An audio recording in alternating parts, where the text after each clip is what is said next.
I didn't think you formally made the meeting. You were all leading it. Hold on just one. Okay, go ahead. Thank you.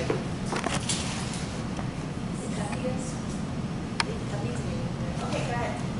So we really kind of treat this as like mental exercise and trying to combine our interests and our talents and our capabilities. And so we settled on healthcare as sort of like the theme, and ultimately we touched on how to provide the right medical knowledge to people that maybe they don't know what medicine to use if they have allergies for children, or how to, the elderly, what if they need different care. So a whole holistic way of having sort of like this information, knowledge database of users submitting stories and information, their experiences and side effects of medicines and services. And also, so this would be a hub that would interact with medical services and medicine distribution systems, and sort of like this, all for the purpose of improving the medical knowledge of everyday people. Did I ruin that idea? Yeah. Is that essentially? What you're saying would be like good, because when you like learn from doctors and stuff, you don't really always like believe what they're saying, but if you hear from other patients, you know it's like first-hand experience that like helps you make sure like the product you're using or what like surgery you're gonna have, you just kind of feel more reassured when you like have someone to talk to through like other patients. I'm really excited to hear you guys come to this idea. A good friend of mine actually has been working on a social network website called Healer Source for several years, and it's doing exactly this. And it's a referral network for patients to refer other holistic doctors. It's outside the medical system though, so but they're trying to find ways to like bring in like medical doctors into their format. But right now they've launched it as more of like a holistic alternative to hospital medicine. But I'd love for you guys to like check it out or meet them and see if you have if there's any other overlap. Healersource.com. Yeah. Can we go next? So this would be what problem does this solve? There's This project. There's a lack of trust with, like a lot of times, like at least like sort of the example we were looking at, what came to mind is that in Africa right now, there's a lack of trust with sort of Western medical practices trying to help curb this Ebola epidemic. I mean, that's just one example, or maybe like a lack of trust of like, what medicine should I take, or, I mean, you can come up with a bunch of different examples, but basically lack of trust was sort of like the driving focus into having this trust platform where you can learn from other people's experiences and see what right medicine is for you, and how to get that in medicine, and how to get the right health service, and how to get the right doctors. Sort of, that was the idea. Any questions? Can we go next? Okay, yes.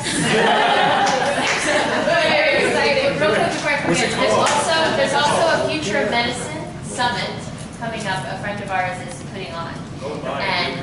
And yeah, I'm a resource like machine, but like She's a connector. Yeah, it's coming up August 13th, I believe. I'll send you, unless it gets changed, I'll send you information. Just give me your emails and I'll send you information. But What's it yeah, called? you should definitely attend it. It's our What's your thing called? Maybe We actually don't have any. That's pretty important. Maybe it's healersource.com. It's a great course. There's Yeah. integration. Yeah, and maybe what you can try to do is like to see what is like, if there's like a gap with what they're doing, right? Really refine what you really want to bring out, because it's Exactly. your own unique expression. Right. Just like what Choice of the Future is, we research what's around and how we could be different. But it's still a gap, but contribute. yeah, it's still a gap, but we're finding it. Okay. So Rowan, are you the leader or Chelsea? Chelsea's the leader. So for our project, we kind of talked about, to begin, we talked about all the different things that we're interested in, that like we've experienced before.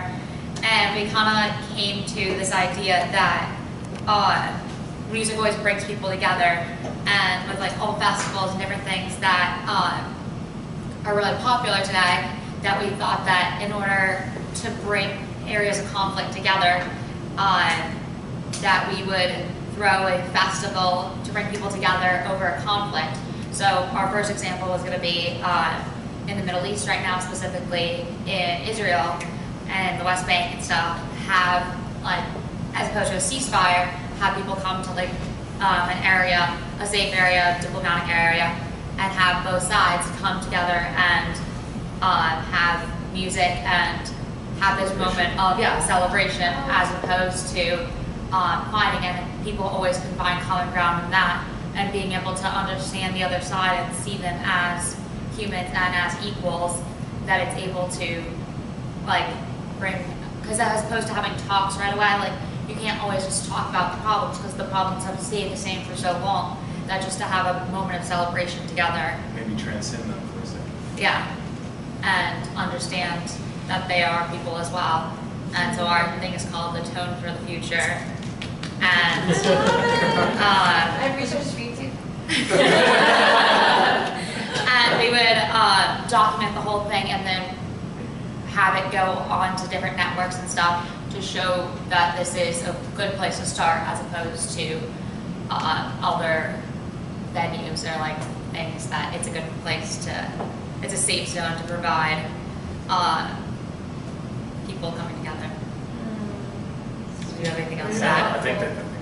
I'd like to research Peace One Day, September 22. It's been happening for many, many years. And so maybe you can research what they're doing so you can find how you can be a little bit more, not a little bit more, but how you can take that inspiration to manifest this. Peace One Day, and he's actually from the UK. Oh, very cool. Yes. It's the Peace One Day where they did all the music oriented too, right? Yes, and it started off, basically, I forget his name now, I'm a big follower of his, and he basically went around and talked to all the leaders in all countries, including the UN, having different conversations, and then what's happened in the past maybe 5 or 6 years now, Peace One Day has managed to stop ceasefire in a lot of countries in just that one day by talking to these people. Yes, and I don't remember how many countries have stopped, but a lot. That's very cool. So September 21, please, let's all meditate. It's Tone. What's Yeah, your that's name? wedding anniversary. The name of yours? A tone for the future. A Tone for, okay. Yeah. And so a couple resources too. I met this guy recently too. He's part of the We, I think it's We.net, and he's doing 11 days. He's part of an organization that's doing a whole 11 days of peace. And so they have all kinds of activities and big organizations coming together, overlapping, really trying to see what kind of real change can be made when people, the organizations join forces. So maybe this could be something that joins in on what they're already doing. And it's 11 days from September 11th through September 21st. Yeah, That's it's like like all the, yeah. This is in conjunction to ending on September 21. Right, exactly. So it's all leading up to the day of peace, yeah. But I think you guys are young and dynamic. This guy, I forget his name. He's great, but Right. he's like, Oh. No, but he's looking for partnerships with young people. Yeah, He's looking- exactly. He's looking for like people to Very give cool. him ideas Yes. of what he can do with what his funding and his connections are. Very Great. open, yeah. Yeah, I'm actually having lunch with him this week, so oh, I invite you to our lunch. oh, perfect. Yeah. Very interested. Yeah. Well, You have a lunch now. Anyway, I have nothing else scheduled for the week, so. And I also just have one more thing off the top of my head. Another speaker that I heard recently say that for these kinds of movements, before the people come together to actually negotiate talks, that they should listen to the music, the traditional music of each other's countries. That's very interesting. Yeah, we That's also mentioned. specifically because that's what pulls at our heartstrings. It's about it connects us to our purpose, our traditions, our families, and realize that we each have families and traditions that we value and we want to keep. And there's Yeah. like a sense of connection right away before the talks even begin. Yeah. So that would be a cool thing to somehow incorporate. Definitely, and we also mentioned that we should, in trying to find people to perform at that festival, that we should have people from both sides, have famous people from both, yeah. They're singing like traditional. Yeah. They're Either, wild yeah. music from their Yeah, Awesome. job trust. In Israel, there's actually already a school that puts both Palestine and Israel children together. Very well. Yeah, and it's beginning, it's happening, but I don't know what the progress is. Yeah. Or maybe like one of the functions could just be documenting things that are already happening in addition to production. Correct, yes, absolutely. Nice. Yeah, I took a Middle Eastern politics class last semester, and and one of our projects was we had to present, like everybody had to do a presentation on Middle Eastern politics that wasn't related to politics at all, and like my presentation was about sanctions and companies that work on both the Israeli and Palestine sides to come together. Wow. And so yeah, there's things in place, but there's definitely a lot more conflict that overrides that. There's singers I know we don't have a lot of time, but let's just keep talking. There's a singer that's done a lot of work where he has a song that's literally it says peace in every language, and he did a whole tour. He's been touring for like a decade at least, probably, going to sites that have war, and basically just singing the song of peace in every language, which I think would be really powerful. Yeah, inspiring. Yeah, And, to incorporate that into. Yeah, and he wrote a whole book about it and like the things that happened during his tour of doing this. So he's a great story. Great to, yeah. By the way, is everyone on Facebook? Yeah. Yeah. How are we gonna? There's a Facebook page. Oh, cool. Yeah, so everybody, I'll friend you guys all for this because it's right now a closed page because it's a dry run. Yeah, you're invited. Okay, so I was. Yeah, and most of you all, but I'll add. So I think it will be a great way to exchange and then message each other through that platform. And we need all this information because as Choice of the Future grows, this is what we want to show to people what we're doing, and to start a conversation that is not, that is really supporting what you are envisioning and exchange ideas. And this is exactly what the platform is all about. I'm excited about the international and possible, Streaming, activities. yes. I actually It's was just supposed to have incredible. I wanted to have 2 people to stream today, but technologically, I just want to do it like one step at a time to start this with this, and hopefully next time in 2 months on a Saturday afternoon, because we work on Sunday as a real estate, Leslie's a real estate, and I have to work. And so the idea is like to plug in some international people from all over the world. I have one girl in the UK who discovered this natural sweetener, and she somehow became allergic to it a few years ago. She's gone to many different kinds of doctors, to Ayurvedic doctors, and they couldn't figure out what was wrong with her. So she went and did her research and found this plant. I can't remember whether it's from Sri Lanka and from a palm tree, but it's got nothing to do with the palm oil. And so now she is started her own business selling this natural sweetener that is really healthy for our bodies. And I think she's actually, I don't think it's a disease that she has. I think she actually is a gift to the world because the population of obesity has increased so much, and it takes a person like her. She chose this path before coming in and saying, how am I going to change? All right, okay, I'm going to give you this allergy to refined sugar, and you change the world. And that's exactly what she's here for. And I think it's really powerful. Anyway, so next group, you guys. What's her name? I want to find out. Eva, I'll send you, I'll post her thing on the Facebook. Next time I'm planning to hopefully plug her into our conference so she can talk about her journey. All right, who's the leader in the group? I guess I'll take lead. Andrea. So our group is more of the belief that before we go out and change the world, we have to change ourselves. And this begins with getting over the fact that we are not powerless in creating our own futures. And we can make every decision and make a choice, a conscious choice to mold our own path. So it doesn't matter where you come from or what kind of background you come from or what geographic location you come from. That makes who you are now. And I think you're a perfect example of that in person.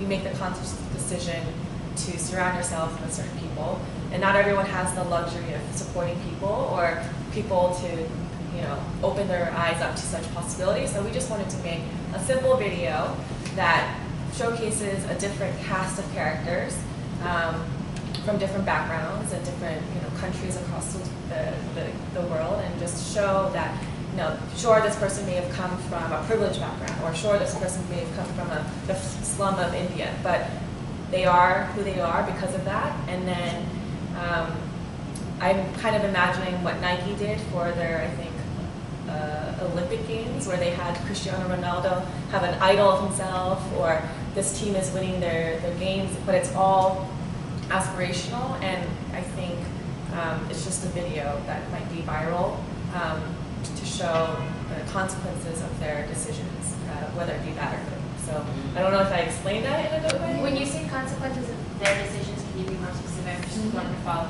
I think the biggest real life example is a group of people who I know personally who are already doing this. Jubilee Project is a YouTube channel that makes it, Jubilee Project.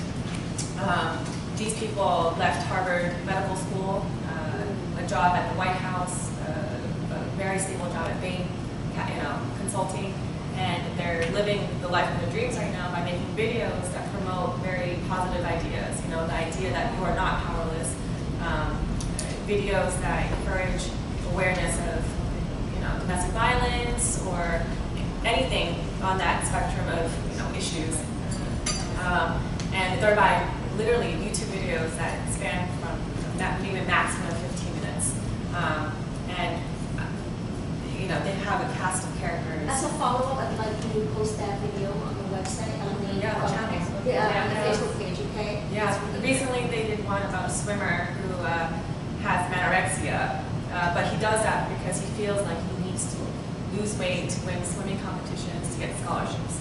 But what he doesn't realize is that that doesn't have to be the choice that he makes to make those scholarships. In fact, he loses the swimming competition that determines his future by not treating his body right, So it's like little different glimpses of characters' lives to show. So how is your project different to Do You Believe project? Jubilee Project? Yeah, how is your, Ours is just focusing on maybe 5 people, and just glimpses, not full-on stories, but just glimpses of their past. What's the theme? What's the theme of it though? Like, how are you gonna cast it? And Our theme was just past, present, and future. Not So just generation. so like a sliding door? You know the movie Sliding Door? I was thinking about that. No, I think what you're saying is you want to show people who are watching the different quantum realities that one could experience if they chose one path or Right. another path. That's Oh, sliding yeah, door. yeah. This is Sliding it. door. I don't know what kind of. I have something The sliding door is just something that happened, suddenly. Well, there's a movie called Sliding Doors actually that was made with Gwyneth Paltrow, and it's like an independent film that came out a while back. But basically, it was about how she gets out of work early and she runs to the train. One version of reality she makes it on the train, and another version she doesn't make it on the train. Right. But it changes into her entire course of her life because she ends up going. Well, when she makes the train, she gets home and she finds her husband cheating on her and he's abusive to her. So anyway, but it's an empowering woman's story of what happens when you face this choice, and then also that destiny somehow will still find you if you don't make those sliding door. You know what I mean? Right. And I'm curious if you're doing past, present, and future, then it almost is kind of also like a Christmas Carol type Scrooge kind of story. I don't- Where It's kind of like that, but Yeah. not as full length. It's probably just like kind of like glimpses. So one person's story, and then or each person's story that you're featuring is going to have like these elements of what would have happened. Right, where they Around came it. from. Like, let's say you imagine someone who's doing college applications, right? But a glimpse shows that they actually came from a very poor background, and they actually were on scholarship to study at this university, right? Study at this boarding school or something. And then they have the choice to either, go party or something, or do this Homework, yeah. volunteering or whatever this situation Oh, I shows. really like this. That shows a future, like it's really putting more weight on how important our decisions can play out, Yeah, I love it. Like even the fact that we're sitting here right now may or may not yeah, that's Right. the course of our lives. Like I think it already is. he is here by chance, and I'm hoping that. I recommend it. All right, so people have to leave, so we're gonna have to go to the last group. Oh, yeah, last group. I want you to know. Who's the You're talking too much. Well, no. So who's the leader? All right, I've been nominated, but I still need to interject because we, oh yeah, she's part of our group. I've already approved that. She's awesome. Next to go to the big concert. Thank you. Bye. Bye, thank you. Bye, take care. So sorry. You gotta give me your information. Bye, thank you. Oh, I have your sister's information. Oh, you got it? Bye. Okay, bye. Thank you so much. Bye. So, Oh, yes. while she's gone now, so another show that I've been contracted to do is Highlight Your Lifetime channel. And they are actually trying to do an entire TV series based on sliding doors, where we actually take stories of like real stories of different people that have had like dramatic things happen in life, and actually show two different versions of what would have happened if they do different stories. Right. And it's going to be like an ongoing television series. Although the connotation of being a lifetime kind of worries me.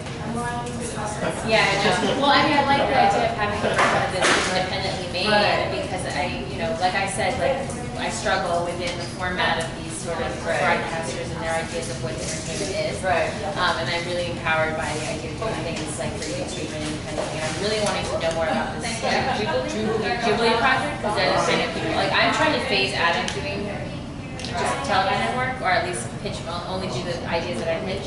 And the most amazing part is that they have absolutely no film background. They just have a sincere interest.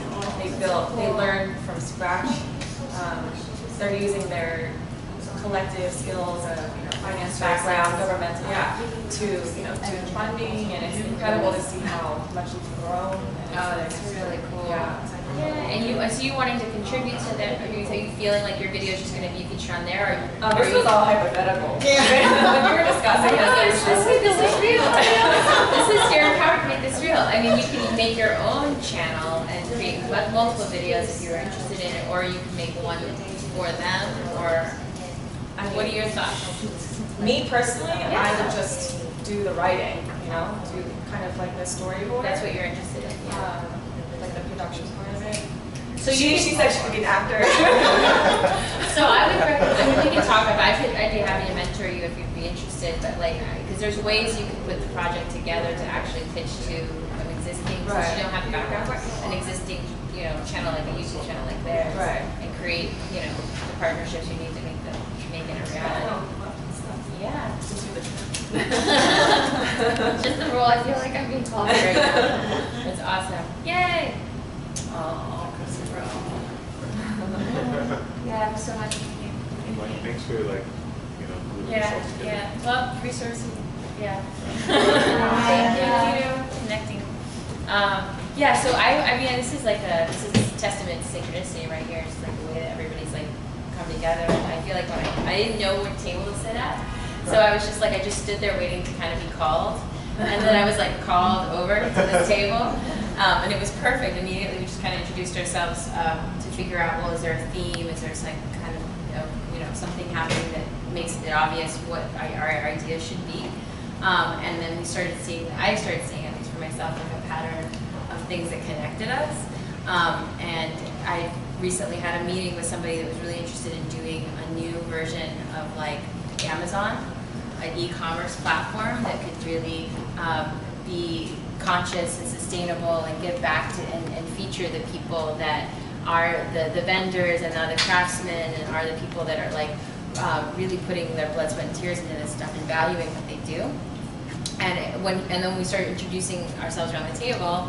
Apollo said, "Oh, this is what I'm doing, and I want you to present your idea more," because I think as soon as he presented it, I was like, "Well, that's going to be our project," because everything, it was like no question. We didn't have to debate it or pitch other projects. It was just like I felt this strong sense of like, well, we all came together for a reason, and it's to support your project. Okay, cool. So I'll speak now. Yeah. So Ascension Market is an e-commerce platform. What's it called? Ascension Ascension. Market, yeah. So it's an e-commerce platform that is bringing together the vendors with the customers, like right away. Kind of like Etsy, but not so much because we're all putting it through our page. So what we want to do is link. I'm just not having a link right now. You speak so well. No, you're still great. Perfect. No. So basically, it came to me because I wanted to create a new economy. When I was in economic class, I realized how kind of crazy and weird our economic system is. We have to increase our GDP, which means keep on producing more and more and more in order to have economic gain and have our country be better than other countries. And I thought that was weird, and we keep on incurring more debt and more debt and more debt and more debt. So I thought that it's necessary to create an economy that's independent. You know, what Buckminster Fuller said, you don't change the system by fighting the old one, you change it by creating a new one that renders the other one obsolete. So this is the beginning of that. I mean, it's already started. This is just another reinforcement for the new economy that's already being birthed. And we're instead of promoting, you know, big companies that exist that aren't even good for us and not organic, and we're promoting, you know, like you said, you know, people who believe in what they're doing, who put their blood, sweat, and tears into it, and create this gift for the earth. And they might not be the best in promoting it. Maybe they are. Either way, they can be on ascensionmarket.com, and you know, they can be, you know, given a platform to be playing at the world level. Like the conscious version of Amazon, basically. Your Exactly. question. So Sure. you're putting together a product with a client. So let's say I'm producing organic salt, let's call it, which Yeah. is nothing. And this store needs organic salt. So through your platform, I'm gonna like connect the dots. Is Well, that the how- store is the site. The website is the store. E-commerce. Yeah. You buy things through the site. People that So want you your still- product buy from the site. Oh, okay. So you're like the middleman, pretty much. Still. Yes. And are you? Because that's what I'm doing pretty much through Latin America. But my goal and what I'm trying to build is that sometimes distributors take so much money from the producers, especially when they're, you know, in the startup stage, or like when they're doing like, I don't know, I'm talking about salt or resources that Mexico has, let's say, and we're selling to these big stores, but the middleman is taking like the big percentage, and they're, you know, like the people who's really working is the you know, the other companies, the companies that are producing this. So my question here is like, are you connected? Because I would like to learn more about what you're doing, so maybe I can like implement it to what I'm doing. Sure. Copy it, no, I'm kidding. No, but that's okay, it's your unique expression. Yeah. Yeah. Oh, But You not for find everyone. ways to refine it that works for your country, that works from who you are. oh, okay. Yes. Yeah, I'm actually here learning so much. I guys have no idea. I never speak in public. So as soon as you start talking about that, I'm like, oh my god. But are you like? I heard that you're saying like putting together, like say, these great products, small company maybe they are not good at advertising, or they don't have the resources to like put it out there. But as your job, are you helping economically, I guess, the producers? You know, you're not taking a Not at this stage, Oh, okay. but it is something we're very open to. Just Oh. depending on, you know, what it is and who they are and how they know us, and you know, all there's a lot of factors involved. But I mean, definitely having kind of like an incubator. Oh, okay. is- So is you're part so of it. it's out there, but it's not. Oh, yes, because Yeah. long term, I think he has a vision of a community online of producers and so consumers and those who come together in the marketplace to help each other in healthy, And barter even. positive ways and barter type system. Exactly. So yeah, the problem that this wishes to solve is, you know, in order to create this new economy, we really need to be super interconnected, and you know, if we were interconnected, as population on Earth, we wouldn't have wars. You know what I mean? It's because we don't know people over there, or we don't know people over there. It's because our communities aren't connected enough yet. So what this helps to solve is that problem by linking together people from different parts of the world, by linking together people who have resources for this but may not have resources for that. And in the future, when we develop the site more, have them be able to barter on the site. There's a notion of a synergy between, and Darren's working on this with us as well. Yes, I'm very much involved. Yeah. I'm a lawyer and a banker, and it's Yeah. something that when I met Apollo, I just became passionate about this idea of contributing my abilities to helping get the company moving and give it a platform and so on. Because I just really, there's a relationship between producers and consumers that is going to evolve in the future. And Apollo is the founder and visionary of this company, and providing a platform in order for them to be able to communicate. And he's partnering with some of the leading media type people and leaders in the consciousnly community to be able to get the message out and to attract the eyes to the platform. So these are purely consciously produced products, like creatively produced products that is serving humanity and the environment. Yes. Awesome. So it's really changing again. It's really like changing, shifting the way we eat, the way we shop. Do I take this organic, organic piece of garment, or do I buy this polyester at the same price? And I think it takes each of us to be conscious about our actions.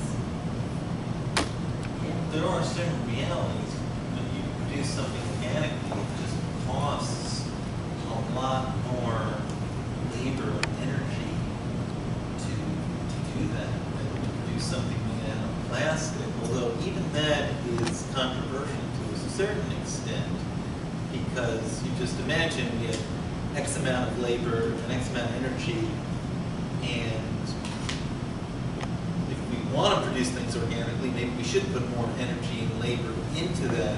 And I'm all for that, but I mean, if you look at the marketplace as it exists today, what's the ratio to produce organic food over non-organic food? It probably costs 3 to 4 times as much. And I'm not sure if that's based purely on how much things cost, or a combination of that, or solely the fact that the government is subsidizing these companies that are producing the inorganic. Yeah, I heard a lecture years ago by this guy from the Sierra Club, and he basically said the whole reason the system works the way it is that we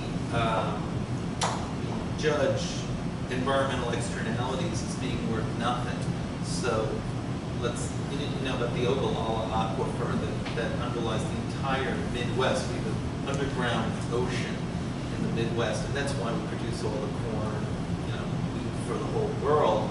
But that's a finite resource, and it's going down every single year. And that water is considered to be worth nothing, except that it's worth everything. It'll be worth a lot of money once it's gone.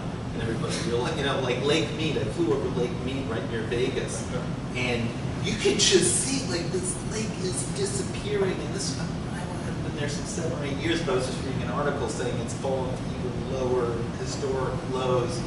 And you go to Vegas, and I was saying to people, we should change the name of the city from Las Vegas to let's just waste as much electricity and everything as possible. Let's talk about sustainable. Let's just waste as much as we can. Let's have 5,000 light bulbs when one would do. So I went to a natural, I don't know if probably you know, but NPA, Natural Product Association, they have these big trade shows in the north and the northeast and west. But it was in Vegas.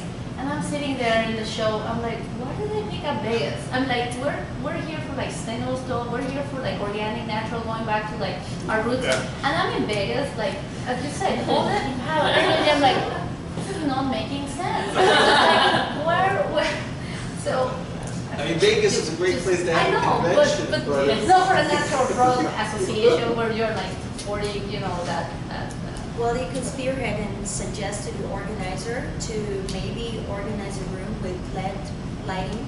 Just, you know, one step at a time. Changing even what, how Vegas does what Vegas Yeah. does. They're doing green flying now. I mean, Yeah. it's just Flights one to step at a Vegas is time. super cheap, that might be one area. well, yeah, but you know, just sometimes the same Yeah. thing. But that could, you know, maybe that's gonna be a center of the solar power industry in the future, like, I always That saw would the, have to transform the with peak our- oil, I exactly. was in like the peak oil movement about 10 years ago, and everybody's saying, oh, we're gonna run it. The peak oil people, they were very contemptuous of the solar industry, and solar power has fallen 20% in cost year over year over year, so we're going to get to a point where we're, at least in areas with a lot of sun, people are going to be producing, they're already, it's happening in Hawaii, people are producing too much electricity on their rooftops to feed it into the grid, and the grid will just fry at this point. So it's a major problem. The grid is going to have to be completely upgraded. But this idea that we're going to just run out of oil and run out of energy is such a short-sighted thing. There is plenty of energy, and technology to a certain degree is creating very sustainable energy sources. This guy Elon Musk from Tesla, everybody was like, oh, the Tesla car is just for rich people. It costs $250,000. Well, now he's going to roll out something for like $35,000, which is still expensive, but I mean way, way closer into the range of the average person. And the Tesla's making these charging stations all solar powered, so you just, you know, you go to the gas station, and instead of getting gas, you're getting electricity, no emissions, and it's all produced right there at the gas station, and there's no gas, so it's not even a gas station, it's just a charging station. And the Self-sustaining charging. absolutely, it's an amazing idea, and the technology is like, you know, 10 years ago in 2004, when I was hearing this peak oil stuff, it was like the peak of the peak oil panic. We didn't have the technology to do that at the time, but we have it now, and it's going to be, you know, by 2025, an electric car is going to be so huge out there. So, I don't know, I mean, a lot of big companies are actually doing really good things, and Encouraging them to do not. more of them, Yeah. I think, is the thing too. Partner with those people that are transforming. buy a them Tesla, I into- mean, that's not a bad thing, you know, like, oh, this rich Hollywood actor bought a Tesla, oh, that's horrible. I don't think it's really horrible, it's actually kind of good. They needed to, you know, they have the money to Setting sort of buy the example. prototype. Yes, exactly. That's a big thing. A choice of the future is to be part of the world and the marketplace, and to have a positive influence and have your own positive light and energy kind of like reflecting whatever the work you're doing. You know, throughout our careers, I think it's an important lesson for young people. Yes, thank you for the sharing. So Thank you for now, sharing that. we're like short of people here. I wanted to take a poll as to whose project was the most exciting. For me, yeah, all of them are great. All I of them really are like the great. Israel Palestine. Huh? The totem, Dave totem. I don't see why they can't all work together. I see, actually, I think yeah. I'm excited for, Every single- like, you know, I see the possibility of using the music festival to promote Ascension, to promote Yeah. everybody else's thing, Yeah. and for everyone else's thing to promote our music festival Yeah. thing. And so That's how I see it. I just see it as like a synergy. Everybody kind of has their own like individual. I mean, I was wondering actually, and I wanted to bring this up much earlier, but I'm like not good at talking, and I usually do it at the most inopportune times. But is Ascension open to like a sort of like a cryptocurrency thing where they'll accept like Bitcoin or other forms of crypto? Okay. Yeah, New York is actually possibly working on legislation to make that harder for businesses in New York. Really? You might need a license to accept like Bitcoin or something. So can you explain to the audience what you're talking about? Yes. No. What you know of it. I wish I could. I just spent the past. What you know of it. So it's essentially a digital form of currency that's based on, and I wish the that professor guy was here, because I also wanted to ask him about it. Because he was talking about like how, what was it, Citibank or Chase or something like that was, their ledger was just like on paper and stuff like that. So cryptocurrency and like, especially like Bitcoin is like the most popular one, is it's kind of based on complex mathematical equations. So like when you hear about like Bitcoin mining or something like that, it's usually people with incredibly powerful server computers that are constantly churning out these complex mathematical equations. And people even like form like guilds together where they put all their computing power together to like actually produce this currency. But the thing is that it's contrary to like fiat currency, what we have now, which that's another thing that I don't get. Like the more I look into like how our current money system works, I just don't, it's like based on nothing. It's based on like what we owe to like another country or some shit. Yeah, read Sacred Economics. Well, fiat, the word fiat currency is sort of like a libertarian slur of sorts because. Well, I could not use fiat currency, then U.S. currency like what we have right now. It's based on our productivity. It's based on our ability to produce goods and services versus the ability of. But we don't produce things. But that's true up until the point that the Federal Reserve decides to like, give this company, like X amount of money. Well, it wasn't for no reason to prevent the collapse of the system. But the thing is, like, you're preventing the collapse of the system that doesn't actually work. Like, it seems like you essentially mentioned like the kind of the infinite growth paradigm. Yeah. Which even that doesn't really make much sense to me. At a certain point, doesn't it seem that like you can't just keep producing or we don't even produce things, but keep growing to a certain point. Well, my only quick point is that people